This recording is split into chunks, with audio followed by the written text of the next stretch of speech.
করা যাবে না। তাহলে আপনি যাকে আল্লামা বলছেন আপনার আল্লামা কি করছে জীবনে? আপনি যদি বলেন বেদাত, আমি বলছি না বেদাত, আমি সাইদ হিসেবে বেদাতই বলছি না। আপনি যদি বলছেন বেদাত, তাহলে আপনার আল্লামা সারা জীবন বেদাত করে গেছে, আজকে আপনি বলছেন বেদাত। যাদের বেঁচে আছে প্রাণ ভরে খেদমত করবেন, মা বাবার অন্তরে কষ্ট দিবেন না। যদি মারা যায়, যদি দুনিয়া থেকে বিদায় হয়ে চলে যায়, কবরে চলে যায়, তাহলে কি আর কোনো দায়িত্ব নাই নাকি শেষ? দুনিয়া থেকে বিদায় হয়ে গেলে তাদের জন্য দোয়া করা, ইস্তেগফার করা, মাঝে মাঝে তাদের কবরে জিয়ারত করতে যাওয়া। বাবা মার কবর জিয়ারত করেন তো মাঝে মাঝে? সবাই করেন না, যায় না। যদি আপনি আপনার বাবা মার কবর জিয়ারত করেন, মাঝে মাঝে ছেলেটাকে সাথে নিয়ে যায়, বাবা চল তোর দাদা দাদির কবর জিয়ারত করে আসে। আপনি তাকে হাতে হাতে ধরে নিয়ে যাবেন আস্তে করে, সে বুঝলো না বাবা মার কবর জিয়ারত করতে হয়। কারণ আপনি যখন কবরে শুয়ে থাকবেন, তখন ওই ছেলেটা ঠিক আপনার কবরে যে জিয়ারত করবে। আমার রাসূল বলছেন, ইমাম বাইহাকী রাহমাতুল্লাহ তিনি হাদিসটা উল্লেখ করছেন, আমার রাসূল বলছেন, মান যারা কবর আবাওয়াইহি আহাদিহিমা আও কিলাহুমা ফি কুল্লি জুমআতিন গুফিরা লাহু ওয়া কুতিবা বারাকা। কোন সন্তান যদি তার বাবা মারা গেছে অথবা মা, আও কিলাহুমা অথবা দুইজন মারা গেছে, তাদের কবরটা যদি কোন সন্তান জুমার দিন জিয়ারত করে, শুক্রবার যদি কোন সন্তান তার বাবা অথবা মা অথবা দুইজনের কবর জিয়ারত করে, আল্লাহ পাক তাদেরকে মাফ করে বাবা মার নেক সন্তান হিসেবে কবুল করে নেন। আরেকটা জিনিস মনে রাখেন, আপনি যখন বাবা মার কবর জিয়ারতে যাবেন, তখন বাবা মা কবর থেকে খুশি হবে। বাবা মা কবর থেকে কি হবে? খুশি হবে। কেন? আপনাকে দেখতে পেয়ে চিনতে পারবে, আমার সন্তান আসছে আমার কবরের কাছে, আমার সন্তান আমার কবরের কাছে আসছে। এই জন্য ফতোয়া কিতাবে আসছে যে বাবা মাকে কবর আপনি যেই দিকে মুখ করে শুয়েছেন, ঠিক ওই দিকে মুখ করে, ঠিক ওই দিকে মুখ করে আপনি দাঁড়াবেন। বলতে পারেন উনি তো মারা গেছে, উনি কি আর দেখতে পারে? উনি কি আর চিনতে পারে? তাহলে আমি ব্যাপক দলিল-আদিল্লার মাধ্যম থেকে একটা মতবাদ দিই। মতটা কি? যারা আমরা তরিকা মানি, তাসাউফ মানি, আহলে সুন্নাত ওয়াল জামাতের আকীদা বিশ্বাস করি, আমরা ওলি আল্লাহ মানি, আমরা পীর মুরিদি করি, আমরা মাযহাব মানি, আমরা তো এগুলো বিশ্বাস করি। এমনকি যারা ঘোর মাযহাব বিরোধী, যারা ঘোর তরিকত বিরোধী, পীর মুরিদি বিরোধী, এখন একদল মানুষ আছে, আল্লাহ পাক ওনাদের মতো করে ওদেরকে বাঁচাক, নিজেদেরকে লামাযহাবী দাবি করে, আহলে হাদিস দাবি করে। ওনাদের মান্যবর অনেক বড় মানে থাকে ইবনে কাইয়িম জাওজি, ইবনে তাইমিয়ার ছাত্র। তার একটা কিতাব আছে, নাম হলো রূহ। কিতাবটার নাম কি ভাই? রূহ। এটার বাংলাও আছে, আমাদের কাছে বাংলাটাও আছে, আরবিটাও আছে। তার একবারে প্রথম পৃষ্ঠায় তিনি লিখতেছেন, রূহ কিতাব লিখতে যে প্রথম পৃষ্ঠায় তিনি লিখতেছেন যে আমাদের আকীদা এবং আমাদের পূর্বসূরি ইমামদের আকীদা হলো, যদি কোনো মানুষ কবর জিয়ারত করতে যায়, তাহলে ওই কবরের শায়িত ব্যক্তি জিয়ারতকারীর কথা শুনতে পারে, তার সালামের জবাব দিতে পারে, পরিচিত হলে তাকে চিনতেও পারে। সুবহানাল্লাহ। সেজন্য আমরাই খালি না, তারা যারা এটাকে অস্বীকার করছে, তাদের ইমামরা তারাও এটাকে হাদিস শরীফ থেকে স্বীকার করছে। কেন? রাসূল বলছেন, কোন কবরের পাশ দিয়া মানুষ যদি হেঁটে যায়, তাহলে ওই কবরবাসী এই মানুষের পায়ের জুতার ফিতার আওয়াজ পর্যন্ত শুনতে পায়। আমরা গুরুস্থানে যাই, জিয়ারত করি না ভাই? জিয়ারত করি, হাত উঠে দোয়া করি। হাত উঠে কি করি? দোয়া করি। যারা করে না তারা করে না। কিন্তু আমরা দেখবো নবীজি হাত উঠে গুরুস্থানে যে জিয়ারত করছেন কিনা। যদি নবীজি করে তাহলে আমরা করবো, যদি নবীজি নিষেধ করে তাহলে আমরা করবো না। সহিহ মুসলিম শরীফের 974 নম্বর হাদিস, এবং এই হাদিসটার সমসাময়িক আরো একটা হাদিসের শিরোনাম আমি বলি। আমাদের আয়েশা রাদিয়াল্লাহু তাআলা বলছেন যে প্রত্যেক ওই রাত্রে, যেই রাত্রে আমার নবী আমার হুজরাতে অবস্থান করতেন, আমার নবী প্রত্যেক ওই রাত্রে, যে রাত্রে আমার হুজুর অবস্থান করতেন, আম্মা জান আয়েশা রাদিয়াল্লাহু আনহা বলছেন, ওই প্রত্যেক রাত্রের শেষের দিকে আমার নবীজি বাকি গোরস্থানে, যেটাকে আমরা বলি জান্নাতুল বাকি, ওই বাকি গোরস্থানে প্রত্যেক রাত্রে আমার নবীজি যে জিয়ারত করতেন। সুবহানাল্লাহ। জিয়ারতের অবস্থা কেমন ছিল? মুসলিম শরীফের 974 নম্বর হাদিস এসেছে, তিনি বলছেন, আমি দেখলাম একদিন আমার নবীজি বিছানায় শুইছেন, কিন্তু অনেকক্ষণ পরে বিছানার চাদর আলগে নবীজি উঠে যাচ্ছে। তো নবীজি কোথায় যান, আমি পিছনে পিছনে যেতে লাগলাম। পিছনে পিছনে যাচ্ছি, যাইতে যেতে দেখি আমার দয়ার নবীজি বাকি গোরস্থানে জান্নাতুল বাকিতে প্রবেশ করেছে। আমার দয়ার নবীজি বাকি গোরস্থানে গিয়ে হাত দুটি আল্লাহর দরবারে পেতে দিলেন, তুলে দিলেন, হাত তুলে লম্বা করে দোয়া করলেন। আম্মা জান আয়েশা বলেন, আমি দেখতে লাগলাম নবীজি অনেক লম্বা করে দোয়া করলেন, হাত নামালেন। কিছুক্ষণ পরে আবার নবী হাত উঠালেন, আবার লম্বা করে দোয়া করলেন, আবার হাত নামিয়ে ফেললেন। আম্মা জান আয়েশা রাদিয়াল্লাহু তাআলা বলেন, আমি কিছুক্ষণ পরে দেখি আবার নবীজি হাত উঠিয়ে লম্বা করে দোয়া করলেন, অর্থাৎ একবার, দুইবার, তিনবার আমার দয়াল নবী রাহমাতুল লিল আলামিন নিজে গোরস্থানে যে হাত তুলে দোয়া করেছে।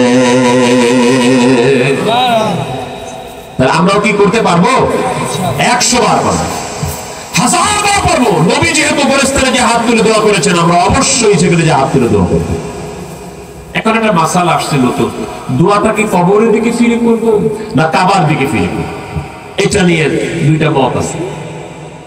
তাম দুনিয়ার সব ইমামদের মত এক, যেটা আল্লামা মোল্লা আলী কারি রহমতুল্লাহ বারাকাতুল মাফাতিন 4th খণ্ডের 218 পৃষ্ঠায় উল্লেখ করছেন যে তাম দুনিয়ার আল আমালু আম্মাতিল মুসলিমিন, সমস্ত দুনিয়ার মুসলমানদের ইমামদের মত হচ্ছে আপনি গোরস্থানে যে কবর জিয়ারত করবেন ওই কবরের দিকে ফিরে দোয়া করবেন। কিন্তু একজন ইমাম, শুধুমাত্র একজন ইমাম, ইবনু হাজার আসকালানী রাহমাতুল্লাহ আলাইহি, ইবনু হাজার আসকালানী রাহমাতুল্লাহ শুধু একজন ইমাম বলেছেন যে কাবার দিকে ফিরে দোয়া করতে হবে, উনার মত এটা। তাহলে আপনি সবাইরে মানবেন না একজনে মানবেন? সবাই বলছে কবরের দিকে ফিরে দোয়া করেন, শুধু একজন বলছে কাবার দিকে ফিরে করেন। এখন ওনার ওই মানুষগুলো ওইটা মত পায় আছে, তাদের চিন্তা হলো কবরের দিকে ফিরে দোয়া করলে শিরক হয়ে যাবে। এত পাগল হয়নি মানুষের যে কবরের দিকে ফিরে হাত তুলে দোয়া করলে শিরক হয়ে গেল। কবরটাকে সামনে রেখে দোয়া করলে শিরক হয়ে যায়। আচ্ছা, কবরকে সামনে রেখে, মাজারকে সামনে রেখে, ওলি আল্লাহর রওজাকে সামনে রেখে আমরা চাই কার কাছে? আল্লাহর কাছে। তো শিরক কোথায়? আচ্ছা, কাবা শরীফ ছাড়া অন্য দিকে ফিরে, অন্য মানুষের দিকে ফিরে দোয়া করলে যদি শিরক হয়, আমি বাস্তব একটা আমল দেখাবো, বাস্তব, বাকি না নগদ।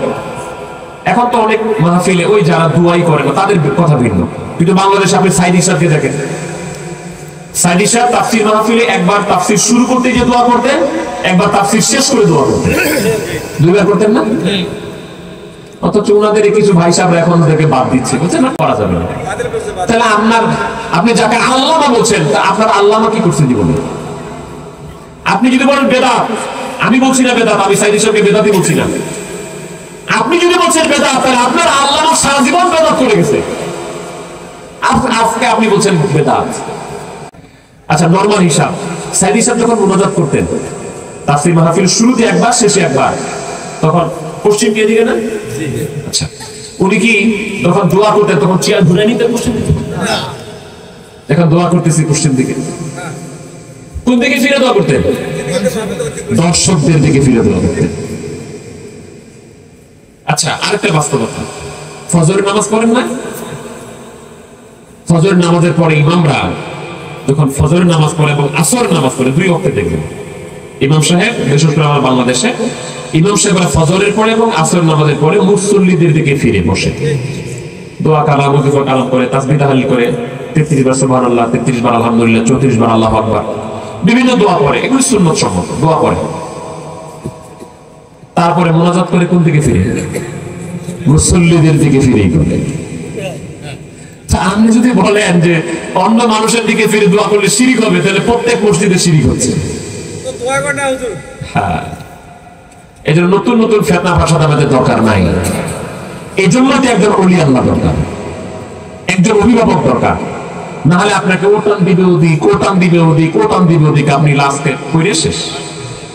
এই জন্য একজন ওলি আল্লাহ দরকার, কামেল মুকাম্মেল ওলি দরকার, একজন আল্লাহর ওলি দরকার। এই জন্য আমি ফখরুদ্দিন রাজি একটা কথা বলছিলেন, অনেকে বলে এটা হাদিসে নাই, কোরআনে নাই। আরে ভাই, এটা হাদিস কোরআন হবে কেন? এটা আমার ফখরুদ্দিন রাজির কথা। কথাটা কি? তিনি তার অভিজ্ঞতা আমাকে বলছেন, মান লাইসা লাহু শাইখ ফাশাইখুশ শাইতান। যার অভিভাবক নাই তার অভিভাবক হলো শয়তান। আপনি যদি কারো অধীনে না চলেন, ইবলিস বলবে তুই আমার অধীনে চল। এই কথাটার ফার্সি স্টাইল হলো যার পীর নাই তার পীর শয়তান। শায়েখ শব্দটা আরবি, আরবিতে মূল কথা শায়েখ। মান লাইসা লাহু শাইখ ফাশাইখুশ শাইতান। যার কোনো শায়েখ নাই, এটাই ফার্সি হলো পীর। যার কোনো পীর নাই তার পীর শয়তান। এটা বাস্তবতার নিরিখে। যার অরিজিনাল বাবা গার্জিয়ান মরে যায়, তার চাচা গার্জিয়ান হয়, ফুপা গার্জিয়ান হয়, তাওই গার্জিয়ান হয়, এলাকার মাতবর গার্জিয়ান হয়, হয় না ভাই? নির্দিষ্ট একটা গার্জিয়ান না থাকলে সবাই গার্জিয়ান হয়ে যায়। ঠিক এই জন্য একজন যদি অভিভাবক না থাকে, গার্জিয়ান না থাকে, ওলিয়ে কামেল পিছনে না থাকে, শয়তান তাড়াতাড়ি তার ঈমান নষ্ট করবার জন্য এদিক ওদিক দৌড়াদৌড়ি করে। আল্লাহ পাক আমাদেরকে বুঝার তৌফিক দান করুন।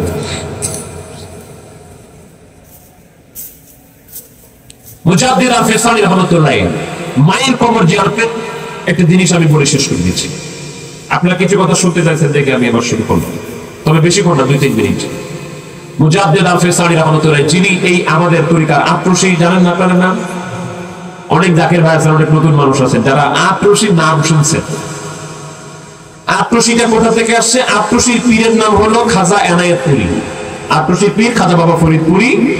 তেনার পীর হলেন সিরাজগঞ্জের এনায়েতপুরের খাজা এনায়েতপুরী। তেনার পীর হলেন শাহ সুফি সৈয়দ ওয়াজেদ আলী রহমতুল্লাহ। তেনার পীর হলেন রসুল মামা হযরতে ফতেহ আলী রহমতুল্লাহ। তার পীর হলেন হযরতে নূর মুহাম্মদ নিজামপুরী রহমতুল্লাহ আলাইহি। তার পীর হলেন হযরতে শহীদ সৈয়দ আহমদ বেরেলভী রহমতুল্লাহ আলাইহি। তার পীর হলেন হযরতে শাহ আব্দুল আজিজ মুহাদ্দিস দেহলভী রহমতুল্লাহ। তার পীর এবং বাবা হলেন শাহ ওলিউল্লাহ মুহাদ্দিস দেহলভী রহমতুল্লাহ। তার পীর এবং বাবা হলেন শাহ আব্দুর রহিম মুহাদ্দিস দেহলভী রহমতুল্লাহ। তার পীর হলেন হযরতে আব্দুল্লাহ আকাবারাবাদী রহমতুল্লাহ। তার পীর হলেন হযরতে আদম বিন নুরি রহমতুল্লাহ আলাইহি।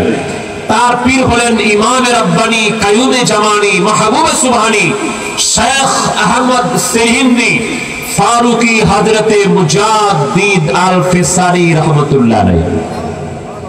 সম্রাট আকবর এবং জাহাঙ্গীরের বিরুদ্ধে সংগ্রাম করে দ্বীন ইলাহিকে মিটিয়ে যিনি এই ভারত উপমহাদেশের দ্বীন ইসলামকে টিকিয়ে রেখেছেন, তিনি হচ্ছেন মুজাদ্দিদ আল-ফিসানি। তিনাকে সম্রাট জাহাঙ্গীর বন্দী করলো, কারাগারে বন্দী করলো, কয়েক বছর রাখলো অনেকগুলি কারণে। একদিন সম্রাট জাহাঙ্গীরকে বন্দী করে ফেললো মুজাদ্দিদ আল-ফিসানির সৈন্যরা, যুদ্ধে হারাই ফেললো। মুজাদ্দিদ সাহেবকে চিঠি রেখে বলল, হুজুর দিল্লির মসনদ আপনার জন্য অপেক্ষা করছে, রাজাকে আমরা হারাই ফেলে বন্দী করে ফেলেছি, এখন দিল্লির মসনদে আপনি বলবেন। মুজাদ্দিদ আল-ফিসানি বলল, আমি তো এই মসনদের জন্য আসি নাই, তাড়াতাড়ি জাহাঙ্গীরকে ছেড়ে দাও, তাকে মসনদে বসতে বলো। হুজুরের হুকুমে ছেড়ে দিল। দেওয়ার পরে জাহাঙ্গীর এবার ঘুমের ঘরে স্বপ্ন দেখতেছে। আমার দয়াল নবী রাসূল পাক সাল্লাল্লাহু আলাইহি ওয়াসাল্লাম বলছেন, জাহাঙ্গীর আমার বন্ধুকে জেলে ভরে রাখার সাহস তোকে কে দিয়েছে? নবীজি ধমক দিচ্ছে, হুজুর আপনার বন্ধুকে? বলে, কেন? আমার বন্ধু শায়েখ আহমদ সিরহিন্দি, আগামীকালকে তাকে ছেড়ে দিব। স্বপ্ন শেষ। ঘুম থেকে উঠেই তাড়াতাড়ি গোয়ালিয়র দুর্গে খবর দিয়েছে, মুজাদ্দিদ আল-ফিসানিকে তাড়াতাড়ি জেল থেকে বের হতে বলে। মুজাদ্দিদ আল-ফিসানিকে, হুজুর আপনি বের হন। মুজাদ্দিদ আল-ফিসানি কয়, আমি বের হব না। বাদশা তাকে ছেড়ে দিতে চায়, মুজাদ্দিদ সাহেব কয়, আমি বের হব না। কেন? আমার কিছু শর্ত আছে, আমার কিছু কন্ডিশনস আছে, আমার শর্ত যদি পালন করো তাহলে জেল থেকে বের হবো। হুজুর কি কি শর্ত? তোমার বাবা যতগুলি অনইসলামিক আইন চালু করছিল, গরু জবাই করা যাবে না, আজান দেওয়া যাবে না, দাড়ি রাখা যাবে না, মানুষকে সেজদা দিতে হবে, এই যতগুলি আইন তোমার বাবা অনইসলামিক চালু করছিল সবগুলি বলবৎ করতে হবে। সম্রাট জাহাঙ্গীর হুজুর এটা করলে তো আমার কিছুই থাকবে না, না পারলে আমি জেল থেকে বেরোবো। 3টা দিন, তৃতীয় দিনে সম্রাট জাহাঙ্গীরকে নবীজি ধমক দিয়ে বলছে, আগামী কালকের মধ্যে আমার বন্ধুকে না ছাড়লে তোমার খবর আছে। এবার সম্রাট জাহাঙ্গীর যায়, হুজুর আপনি যত শর্ত দিবেন, কেমনে খালি বের হবেন তাড়াতাড়ি আসে। সব শর্তের আছে, সব শর্ত দিয়ে দিল। তার মধ্যে একটা শর্ত ছিল, আমার সাথে যতগুলি বন্দী আছে সবাইকে মুক্তি দিতে হবে। গোয়ালিয়র দুর্গে মুজাদ্দেদ ফেসানির সাথে ছিল 4000 সবচেয়ে দাগি আসামি, মানে এই ভারতীয় মহাদেশের সবচেয়ে বড় অপরাধীরা গোয়ালিয়রের দুর্গে ওদের সাথে থাকতে দিয়েছিল মুজাদ্দেদ ফেসানিকে। তখন সম্রাট জাহাঙ্গীর বলল, হুজুর আপনার বাকি শর্তগুলি বুঝলাম, এগুলি অনইসলামিক ছিল, পরবর্তী করলে ইসলাম আইন হবে। হুজুর একটা শর্ত আমার মাথায় ঢুকে না। কি? হুজুর আপনাকে না হয় মুক্তি দিব, আপনার সাথে এই যে এতগুলি আসামি, সবচেয়ে দাগি আসামি, এগুলিকে মুক্তি দিলে তো আমার রাজ্য থাকবে না। এত বড় বড় আসামি ছেড়ে দিতে আবার নৈরাজ্য শুরু হয়ে যাবে। হযরত মুজাদ্দিদ আল-ফিসানি বলেন, সম্রাট জাহাঙ্গীর শোনো, আমি জেলখানার মধ্যে ঢুকেছি, আল্লাহ পাক আমাকে এখানে কাজ করিয়েছে, মানুষের আত্মার সালিম করিয়েছে, মানুষের চরিত্রের পরিবর্তন করিয়েছে। সম্রাট জাহাঙ্গীর শোনো, আমার সাথে এই দেশের সবচাইতে বড় বড় দাগি আসামিগুলি এই কয়েক বছরে থেকে থেকে সবাই আল্লাহর ওলি হয়ে গেছে। সবগুলিকে ছেড়ে দাও, সবগুলিকে ছেড়ে দিল। সে মুজাদ্দেদ ফেসানি মায়ের কবর জিয়ারত করতেন, সময় পাইলে করতেন, বিশেষ করে জুমার দিন, শুক্রবার করতেন। ওনার মাকে একদিন স্বপ্নে দেখতেছেন, মা বলছে, বাবা তুমি যে আমার কবরে আসো, আমার কবর জিয়ারত করো, বাবা তোমার একটা জিনিস আমাকে কষ্ট দেয়। উনি তো টেনশনে পড়ে গেছে, মাকে কষ্ট দিচ্ছি। মা কি কষ্ট? তোমার কি কোন জিনিসটা কষ্ট দেয় মা আমার আচরণ? মুজাদ্দিদ আল-ফিসানির মা বলেন, বাবারে তুমি যখন আমার কবরে এসে জিয়ারত করো, মুনাজাত করো, তোমার দোয়ার বদলতে আল্লাহ পাক এত বেশি নূর আমার কবরে দান করে, এত নূরের প্রবাহ আমার কবরে আসতে থাকে, নূরের ঝলকানিতে তোমার চেহারা ভালো করে দেখতে পাই না। তো বাবা আগামী থেকে আমার জিয়ারতে আসলে প্রথমে দোয়া শুরু করে দিন, কিছুক্ষণ আমার কবরে ঠায় দাঁড়িয়ে থাকবা, আমি কিছুক্ষণ তোমাকে প্রাণ ভরে দেখব। তুমি মায়ের কাছে আসছো, প্রাণ ভরে আমি তোমাকে কিছুক্ষণ দেখবো, যখন বিদায় হয়ে যাবা তখন দোয়া করে বিদায় হয়ে যাবে। আমার ভাইরা, এই জন্য যাদের মা বেঁচে নাই, বাবা বেঁচে নাই, কবরের কাছে যাবেন, মা বাবা খুশি হয়ে যাবে, মা বাবা শান্তি পাবে। ওলি আল্লাহদের মধ্যে সওয়াব রেসানি করবেন, মা বাবার মধ্যে সওয়াব রেসানি করবেন। যদি কবরে নাও যেতে পারেন, ফাতিহা শরীফ পড়ে করবেন। জাকির ভাই আমাদের শিক্ষা আছে না ফাতিহা শরীফ? মাগরিবের পরে, ফজরের পরে ফাতিহা শরীফ পড়ে দোয়া করবেন। আল্লাহ পাক তৌফিক দান করুন, আমরা মুনাজাত করব ইনশাআল্লাহ।